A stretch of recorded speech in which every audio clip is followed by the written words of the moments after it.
گیا کہ بڑے بڑے تبلیغی حضرات یا پھر بڑے بڑے علماء دین جن کو اس طرح کے مسائل پیش آئے، انہوں نے بھی اپنا مسلک بدل کر غیر مقلد کو اختیار کر لیا کہ چلو بھائی ان کے مسلک میں چلے جائیں گے، وہاں تو ہم کو ایک چور راستہ مل جاتا ہے۔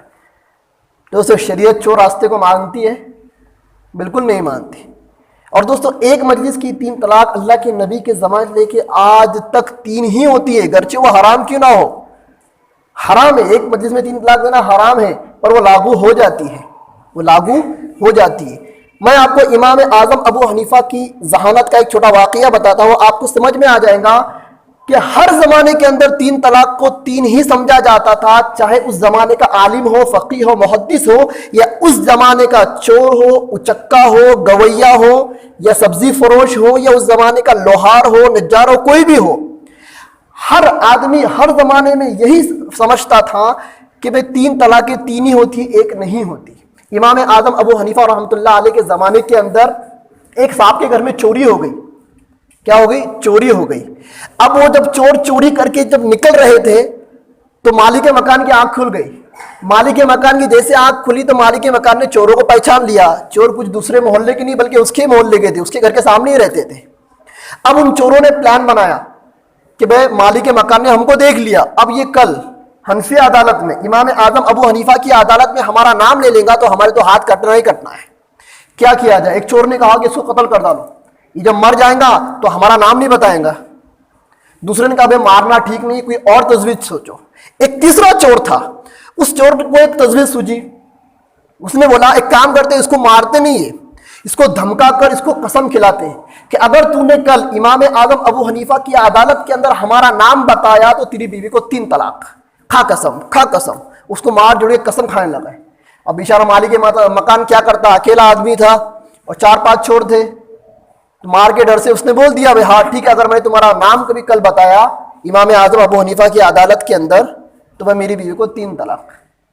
اب چوروں نے کیا کر دیا، اس بنے میں اس کے گھر کا پورا سامان سمیٹ کے چلے گئے، پورا سامان۔ بیچارہ غریب آدمی تھا۔ اب صبح کو جب اٹھا تو علماء کرام کے پاس بھاگا، کہا کہ رات ایسا ایسا مسئلہ پیش آیا، مجھے میرا سامان بھی واپس چاہیے اور مجھے میری بیوی بھی چاہیے۔ سب نے جواب دیا یا تو سامان بچیں گا یا بیوی بچیں گی۔ اگر سامان بچانے کے لیے چوروں کا نام لیا تیری بیوی کو 3 طلاق پڑھنا ہی پڑھنا ہے، اور اگر بیوی کو بچا رہا تو تیرا سامان گیا تیرے ہاتھ سے۔ بیچارہ بہت پریشان ہوا۔ اب جب گھر آیا تو وہ چور اس کے سامنے گھوم رہے اور اس کو تانا دے رہے، اس کو چڑھا رہے کہ ہمارا نام پتا کر دیگا، نام بتا تیری بیوی گئی، اس کے مزے لے رہے۔ بیچارہ بہت پریشان ہوا۔ کسی نے اسے کہا بھائی پریشان نہ ہو، امام اعظم ابو حنیفہ بہت بڑے فقیہ ہیں، جاؤ ان کے پاس جاؤ، مسئلے کا حل وہ نکالیں گے۔ یہ بندہ امام صاحب کے پاس گیا، امام صاحب سے پورا واقعہ سنایا۔ امام اعظم ابو حنیفہ نے فرمایا کہ بیٹا ٹینشن مت لے، گھبرا مت، مطمئن رہے، تیرا کام میں کر دوں گا۔ کہا حضرت کیسے کریں گے؟ سب بولتے دونوں میں سے ایک بچے گا۔ امام صاحب نے فرمایا میں کہتا ہوں دونوں بچیں گے، بیوی بھی بچیں گی، مال بھی بچے گا، بیوی بچیں گی اور مال بھی بچے گا۔ بولے مجھے کرنا کیا ہے؟ بولے آپ کو کچھ بھی نہیں کرنا ہے، آپ کو کچھ بھی نہیں کرنا ہے، صرف ایک بات یاد رکھنا، ایک بات، جو بات میں بتا رہا ہوں باتیں یاد رکھنا۔ امام صاحب نے اس آدمی کو سمجھایا کہ میں کل تھانے دار کو، جلاد کو بلاؤں گا اور اس محلے کے جتنے بھی لوگ ہیں سب کو ان کے گھر کے باہر نکال کر کھڑا کروں گا، جلاد کو حکم دے کر۔ اب جو چور ہوں گے یہ جلاد تجھ سے سوال کریں گا، بتا تیرا مال اس نے چرایا، اس نے چرایا، اس نے چرایا، اس نے چرایا، اس نے چرایا۔ جب جلاد اس چور کے تعلق سے پوچھے کہ اس چور نے چرایا اور وہی واقعی میں چور ہو تو وہاں تو نے خاموشی اختیار کرنا ہے، اور جو چور نہیں تھا وہاں اگر جلاد پوچھے کہ بھائی اس نے چرایا، کہ بولا بھائی اس نے نہیں چرایا، تو جہاں پر تیری خاموشی ہوں گی وہ چور ہے، اور جہاں پر تو زبان سے کہیں گا بھائی انہوں نے نہیں چرایا وہ بری ہے۔ اب اتنی بہترین تجویز تھی، صبح کو ویسا ہی ہوا۔ تھانے دار کو جو جلاد تھا اس کو بلایا گیا، جلاد نے پورے محلے والوں کو باہر کھڑا کیا، اس آدمی کو کھڑا کیا اور اس آدمی کو سمجھا دیا کہ جو بھی چور ہوگا جب اس کے تعلق سے پوچھا جائے گا اس نے چرایا تیرا مال تو وہاں پر تم خاموشی اختیار کرنا، ہم سمجھ جائیں گے کہ یہی چور ہے، اور جن کے تعلق سے تیرا یہ نظریہ انہوں نے نہیں چرایا ان کے تعلق سے اپنی زبان سے بول دے، چوروں کے تعلق سے بالکل مت بولنا ورنہ بیوی گئی۔ ویسا ہی ہوا، سب کو سامنے کھڑا کیا پورے محلے والوں کو، اور بازو میں کھڑا ہے جلاد نے پوچھا یہ چور ہے کیا؟ مالک مکان نے کہا نہیں یہ ہے، نہیں یہ ہے، اب خاموش، ایک چور پکڑا گیا۔ ایسا کرتے کرتے محلے میں سے 5-6 چور پکڑے گئے۔ امام اعظم ابو حنیفہ نے حکم دیا ان کے ہاتھ کاٹو، ان کے کیا کرو؟ ہاتھ کاٹو۔ دوستو یہ تو ایک واقعہ ہو گیا امام صاحب کی ذہانت کا، لیکن ذرا ایک بات پر، ایک پوائنٹ کے اوپر آپ غور کریں، ایک پوائنٹ کے اوپر آپ غور کریں۔ اگر اہل حدیثوں کا یا غیر مقلدوں کا اس زمانے کے اندر کوئی دارالافتاء ہوتا اگر، وہ تو تھے نہیں، ہم سبھی جانتے ہیں یہ فرقہ انگریزوں کے زمانے میں آیا ہے، اس زمانے میں نہیں تھا۔ اگر اس زمانے میں کوئی اہل حدیث یا غیر مقلد کا دارالافتاء ہوتا، یہ مالک مکان اس غیر مقلد کے یہاں سے فتویٰ لے آتا کہ بھئی ایک مجلس میں اگر میں بول دوں کہ 3 طلاق تو میری بھی مجھ پر حرام نہیں ہوں گی، ایک ہی طلاق پڑیں گی اور ایک طلاق میں رجوع کر سکتا ہوں، تو اس کے لیے تو راستہ تھا نا، وہ اتنا پریشان ہوتا؟ ارے پریشان ہوتا نہیں ہوتا۔ اور جس نے تجویز دی، جس چور نے یہ تجویز دی کہ اس کو قسم کھلاؤ کہ اگر تُنے بیوی کو 3 طلاق، تُنے ہمارا نام بتایا تیری بیوی کو 3 طلاق، تو اس چور کو بھی پتا تھا ایک مجلس کی 3 طلاقیں 3 ہی ہوتی ہے۔ اگر چور کو یہ پتا ہوتا ایک مجلس کی 1 ہوتی ہے، وہ قسم کھلاتا؟ پوائنٹ ہے۔ مالک مکان کو بھی پتا تھا کہ ایک مجلس کی 3 ہی ہوتی ہے، ورنہ مالک مکان اتنا پریشان ہوتا، صبح جا کے جلاد کو بتا دیتا کہ فلاں چور رات کو میرے گھر آئے تھے، اور ایک بیوی کو طلاق پڑتی، رجوع کر لیتا، معاملہ ختم تھا۔ جلاد، اس جلاد کو بھی پتا تھا 3 کی 3 ہی ہوتی ہے، 3 کی 1 نہیں ہوتی ہے، ورنہ وہ جلاد اتنے لوگوں کو باہر بلا کر اتنا تماشا کرواتا۔ وہ کہتا بھائی ٹینشن کیوں لیتا ہے بھائی، نام بتا دے، 1 طلاق پڑیں گی، رجوع کر لے۔ تو پتا چلا کسی بھی زمانے کے اندر، چاہے وہ عام آدمی ہو، چاہے وہ اس زمانے کا مفسر ہو، فقیہ ہو، محدث ہو، کسی بھی زمانے کے اندر یہ بات اور یہ فتنہ تھا ہی نہیں کہ بیوی کو 3 طلاق دوں گی تو وہ ایک ہی سمجھی جائیں گی، بلکہ ہر زمانے کے اندر 3 کو 3 ہی سمجھا جاتا رہا۔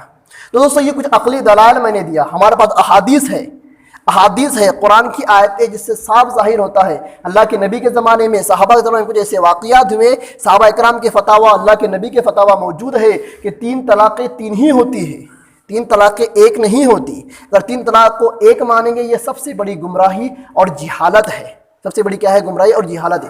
دوستو یہ بار بار 3 طلاق کا مسئلہ اس لیے بتایا جا رہا ہے، آج حکومت ہند بھی چاہ رہی ہے کہ نشے میں دی ہوئی طلاق کو مانا نہیں جائے گا، غصے میں دی ہوئی طلاق کو مانا نہیں جائے گا، ایک لفظ سے 3 طلاق، ایک مجلس میں، ایک مجلس کے اندر 3 طلاق، اس کو مانا نہیں جائے گا۔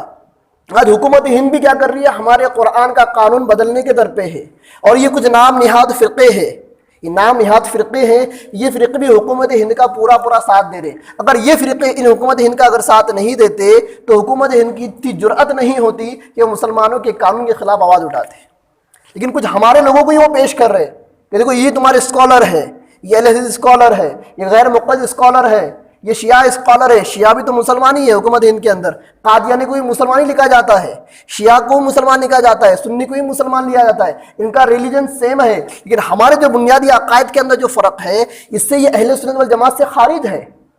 کیا ہے؟ خارج ہے۔ لیکن غیروں کے نکاح کے اندر یہ سارے مسلمان ہیں، تو وہ لوگ ان مسلمانوں کو ہمارے خلاف پیش کرتے ہیں کہ تم کیا بولتے ہو، یہ لوگ تمہارے اسکالر خود بولتے ہیں کہ 3 نہیں ہوتی بلکہ 1 ہوتی ہے، غصے میں دی ہوئی طلاق مانی نہیں جائیں گی، شراب کے نشے میں دی ہوئی طلاق مانی نہیں جائیں گی، یہ ہم نہیں کہتے، یہ تمہارے اسکالر لوگ کہتے۔ تو حکومت ہند ہمارے لوگوں کو ہی ہمارے خلاف کھڑے کر رہی ہے، اور یہ ہمارے ہی لوگ ہیں جو راہ سے بھٹکے ہوئے ہیں، اللہ اور نبی کی مخالفت کے درپے ہوئے اللہ تعالیٰ نے ان کو فتنوں کا شکار کر دیا۔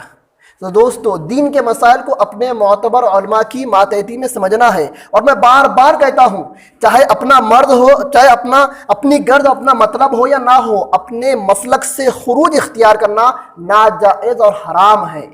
کوئی یہ سوچے کوئی چیز حنفی مسلک میں حرام ہے، امام شافعی کے اوپر حلال ہے، چلو میں امام شافعی کے مسلک میں چلے جاتا ہوں، وہ حلال چیز کو اپنا لیتا ہوں۔ کوئی چیز شافعی کو چھوڑ کر احناف کے یہاں آنا چاہے کہ نہیں ایک مسئلہ یہاں پر حلال ہے وہاں پر حرام ہے، مجھے حلال کو اپنا، اس لیے میں شافعیت چھوڑ کے حنفیت کے اندر آ گیا۔ دوستو اس طرح سے اپنے مسلک سے خروج اختیار کرنا یہ اپنے دل اور خواہش نفس کی بنیاد پر ہوتا ہے، اس کو ہمارے علماء نے حرام کہا ہے، اور ایسے شخص کو آزاد ذہنی والا خیال کیا ہے، اور آزاد خیالی والے کا شریعت کے اندر کوئی تعلق نہیں ہے۔ ہم کو ماننا ہے، نبی کی مانو، نبی کے بعد صحابہ کی مانو، اس کے بعد محدثین کی مانو، مفسرین کی مانو، اس کے بعد اپنے اپنے مسلک کے علماء کو مانو، اس لیے کہ نبی کی حدیث ہمارے پاس ڈائریکٹ وہی بن کے نہیں آئی، ان نفوس کے واسطے سے ہمارے پاس آئی ہے۔ اگر ہم ان نفوس کو نہیں مانو گے تو پھر حدیث کو کیوں مان رہے ہو؟ جب تم امام کو نہیں مان رہے، کسی مسئلے کو نہیں مان رہے، اس امام نے اس مسئلے کو نبی سے سیکھا ہے، اور نبی کی حدیث سے سیکھ کر بیان کیا ہے. تو امام کو نہیں مارے گویا کہ اللہ کے نبی کو نہیں مان رہے ہو. اور آج ہمارے اندر اتنی عقل نہیں ہے کہ ہم قرآن حدیث کو سامنے رکھ کر دین کے مسئلوں کو سمجھ سکیں.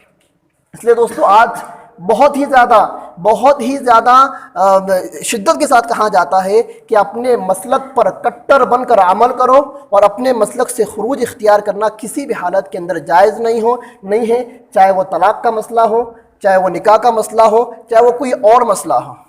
اور جو بھی مسئلہ پیش آئے دوستو، اپنے مسلک کے محترم علماء سے پوچھو، سمجھو، سیکھو، اس کے بعد عمل کرو. اللہ تعالیٰ